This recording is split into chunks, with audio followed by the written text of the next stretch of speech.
பொருளாதாரத்தில் கஷ்டப்படுபவனுக்கு கடன் கொடுத்து உதவுவது என்பது இந்த மார்க்கத்தில் ஒரு உயர்ந்த வழிபாடு என்றே சொல்லலாம். திருக்குரானில் ஒரு சொல்லாடல் இருக்கிறது, நீங்கள் அடிக்கடி கேள்விப்பட்டிருப்பீர்கள். அழகிய கடன் என்பது அந்த சொல்லாடல்.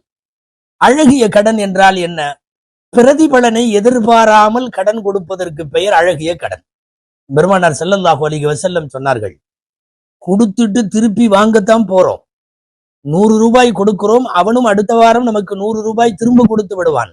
ஆனால் இதற்கு சதகாவின் நன்மை எழுதப்படுகிறது. முக்கியமான கடனில் 2 சட்டங்கள் குர்ஆன் சொல்லுகிறது, முக்கியமானவை. 1, கடனை எழுதி வைத்துக் கொள்ளுங்கள்.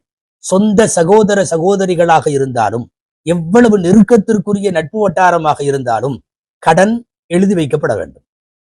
அது ஒரு ஒப்பந்தமாய், ஒரு அக்ரிமெண்டாய் அது தயார் செய்யப்பட வேண்டும்.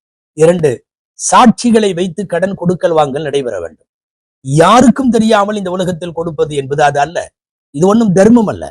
கடன் என்றால் நீங்கள் ஒரு குறிப்பிட்ட தவறைக்கு பின்னால் கேட்பீர்கள் என்றால், அவர்களும் தர வேண்டும் என்றால், அது ஒரு பூர்வாங்கமான ஒப்பந்தமாக கையொப்பமிடப்பட வேண்டும். அது சாட்சிகளோடு இருக்க வேண்டும் என்கிறது குர்ஆன்.